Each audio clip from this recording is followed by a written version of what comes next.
Hello hi, നമ്മൾ വീണ്ടും വന്നിരിക്കുകയാണ് നമ്മുടെ നെക്സ്റ്റ് ചാപ്റ്ററായ ബാങ്ക് റെക്കൺസിലേഷൻ സ്റ്റേറ്റ്മെൻറ്റിനെ കുറിച്ച് ഡിസ്കസ് ചെയ്യാൻ. നമ്മൾ കഴിഞ്ഞ വീഡിയോയിൽ റെക്കോർഡിംഗ് ഓഫ് ട്രാൻസാക്ഷൻസ് 2 എന്ന് പറയുന്ന ചാപ്റ്ററിൽ വന്നിട്ടുള്ള അല്ലെങ്കിൽ വരാൻ സാധ്യതയുള്ള ക്വസ്റ്റ്യൻസിനെ കുറിച്ച് നമ്മൾ ഡിസ്കസ് ചെയ്തായിരുന്നു.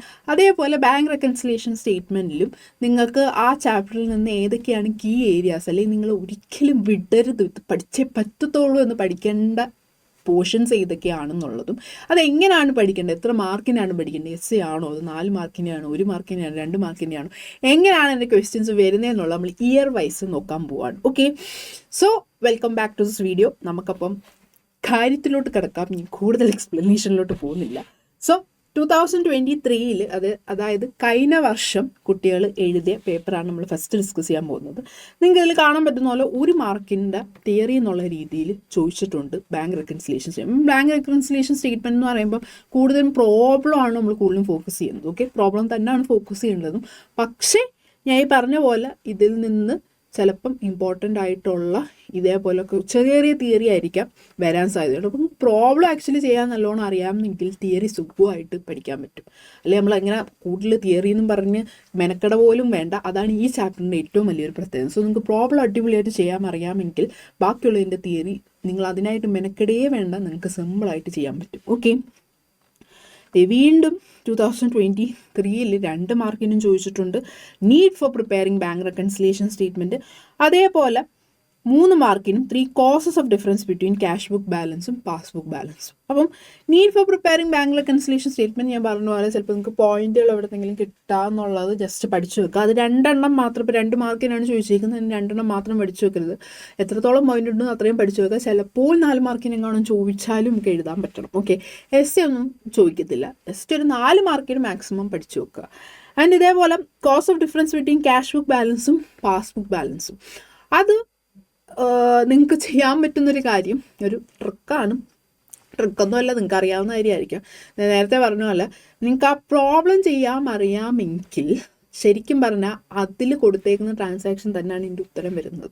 അപ്പോൾ നോർമലി ഇതിൽ നിന്ന് ഒരു പ്രോബ്ലം നിങ്ങൾക്ക് എന്തായാലും പ്രതീക്ഷിക്കാം. ബാങ്ക് റെക്കൺസിലേഷൻ സ്റ്റേറ്റ്മെൻറ്റിൽ നിന്ന് ഒരു പ്രോബ്ലം എന്തായാലും ചോദിച്ചിരിക്കും. ഓക്കെ, എന്തായാലും ചോദിച്ചിരിക്കും. അത് എന്തായാലും ഒരു വിടാൻ പോകുന്നതിന് പ്രോബ്ലമായിട്ട് ചോദിച്ചിരിക്കും. അപ്പോൾ ആ പ്രോബ്ലത്തിൽ കൊടുത്തേക്കുന്ന ട്രാൻസാക്ഷൻസ് തന്നെ നിങ്ങൾക്ക് ഇതേ കോസസ് ആയിട്ട് എഴുതാം. ഓക്കെ, എന്തായാലും ചോദിക്കാം. അപ്പോൾ അതിന് വേണ്ടി നമ്മൾ തിയറി എന്നുള്ള രീതിയിൽ പഠിക്കേണ്ട കാര്യമില്ല. പ്രോബ്ലം ചെയ്യാൻ അറിയാവുന്നവർക്കാണെങ്കിൽ അവരുടെ മൈൻഡിൽ നിന്ന് തന്നെ കിട്ടും ട്രാൻസാക്ഷൻ. ഇനി ഓർക്കുന്നില്ല എന്നുണ്ടെങ്കിൽ പോലും ക്വസ്റ്റ്യൻ ഒന്ന് മാറ്റി തിരിച്ചു നോക്കിയാൽ ആ ക്വസ്റ്റ്യൻസിൽ എന്തൊക്കെയാണോ കൊടുത്തേക്കുന്നത്, ഡിഫറൻസ് വന്നേക്കുന്നത്, അത് വേണമെങ്കിൽ നിങ്ങൾക്ക് ഇതിൽ എഴുതാം. ഓക്കെ, പിന്നെ പ്രോബ്ലം ആണ് ചോദിച്ചേക്കുന്നത് 2023 4 മാർക്കിന്. ഓക്കെ, അപ്പം പ്രോബ്ലം നിങ്ങൾ 4 മാർക്ക് 5 മാർക്ക് എന്നുള്ള രീതിയിൽ എക്സ്പെക്ട് ചെയ്ത് പഠിക്കുക എന്നുള്ളതാണ്.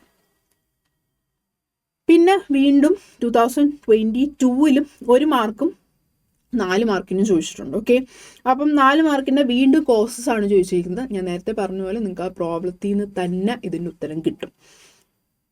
പിന്നെ 2022 5 മാർക്സ് കണ്ട, അതാണ് ഞാൻ പറഞ്ഞത്, ഒന്നെങ്കിൽ 4 മാർക്ക് അല്ലെങ്കിൽ 5 മാർക്കിനായിരിക്കും പ്രോബ്ലം ഇതിൽ നിന്ന് ചോദിക്കുന്നത്. ഓക്കെ, പക്ഷെ മസ്റ്റായിട്ടും ചോദിക്കും. നിങ്ങളത് അതേപോലെ പഠിച്ചിട്ട് പോവുകയാണെങ്കിൽ നിങ്ങൾക്ക് സുഖമായിട്ട് എഴുതാൻ പറ്റും എന്നുള്ളതാണ്. പിന്നെ നമുക്ക് നോക്കാം 2019 5 മാർക്സിന് ചോദിച്ചിട്ടുണ്ട് ഇതിൻ്റെ പ്രോബ്ലം. ഓക്കെ, അപ്പം ഞാൻ പറഞ്ഞ പോലെ 2022 23 നമ്മുടെ പാറ്റേണും സിലബസും പോർഷൻസും എല്ലാം സെയിം ആണ്. 2019 17 18 പറഞ്ഞ പോലെ വേറെ പോർഷൻസും വേറെ സിലബസും ആയിരുന്നു. അപ്പോൾ അതുകൊണ്ട് തന്നെ എല്ലാ ക്വസ്റ്റ്യൻസും ചിലപ്പം കുറച്ചുകൂടെ ക്വസ്റ്റ്യൻസിൻ്റെ ഇത് കുറയും ആ വർഷങ്ങളിലെ ക്വസ്റ്റ്യൻ പേപ്പർ എടുത്ത് നോക്കിക്കഴിഞ്ഞാൽ. പക്ഷേ എല്ലാത്തിലും നമുക്ക് കോമൺ ആയിട്ട് കാണാൻ പറ്റുന്ന ഒരു ഇതാണ് 4 മാർക്കിനോ 5 മാർക്കിനോ ബാങ്ക് റെക്കൺസിലേഷൻ സ്റ്റേറ്റ്മെൻറ്റ് പ്രോബ്ലം ചോദിച്ചിരിക്കും. ഓക്കെ, തിയറി ഡിപ്പെൻസ് അപ്പോൾ മാറിക്കൊണ്ടിരിക്കും. പോർഷൻ കൂടുന്നതനുസരിച്ച് ചിലപ്പോൾ ആ പോർഷൻസിൽ നിന്നുള്ളതായിരിക്കും ഇടുന്നത്. പക്ഷെ പ്രോബ്ലം 4 or 5 മാർക്കിന് എന്തായാലും മസ്റ്റായിട്ട് പ്രിപ്പയർ ചെയ്ത് പോകണം.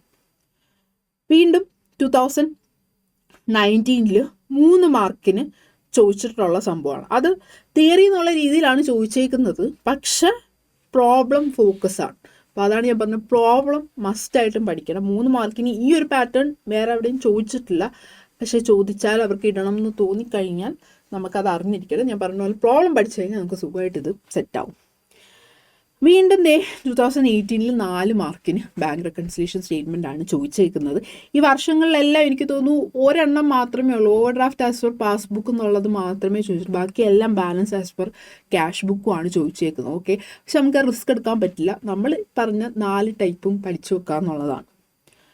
വീണ്ടും 2017 5 മാർക്കിന് നമുക്ക് ബാങ്ക് റെക്കൺസിലേഷൻ സ്റ്റേറ്റ്മെൻറ്റിൽ നിന്നാണ് ചോദിച്ചത്. അപ്പോൾ 2017 18 നിങ്ങൾ ശ്രദ്ധിച്ചാൽ മതി, നിങ്ങൾക്ക് തിയറി എന്നുള്ള രീതിയിൽ ചോദിച്ചിട്ടില്ല, കാരണം പോർഷൻസ് കൂടുതലുണ്ടായതുകൊണ്ടാണ്. പക്ഷെ ഞാൻ നേരത്തെ പറഞ്ഞ പോലെ മസ്റ്റായിട്ടും പ്രോബ്ലം 4-5 മാർക്കിന് പഠിക്കുക എന്നുള്ളത്. തിയറി ഞാൻ പറഞ്ഞ പോലെ നിങ്ങൾക്ക് പ്രോബ്ലം പഠിച്ചു കഴിഞ്ഞാൽ തിയറി ഏകദേശം നിങ്ങൾക്ക് എഴുതാൻ പറ്റുന്ന സംഭവം നിങ്ങൾക്ക് കിട്ടും. അതിന് കുറേ നിങ്ങൾ കിടന്ന് മെനക്കേണ്ട കാര്യമില്ല. ഓക്കെ, സോ ഈ ഒരു വീഡിയോ നിങ്ങൾക്ക് യൂസ്ഫുള്ളായി എന്നാണ് എൻ്റെ വിശ്വാസം.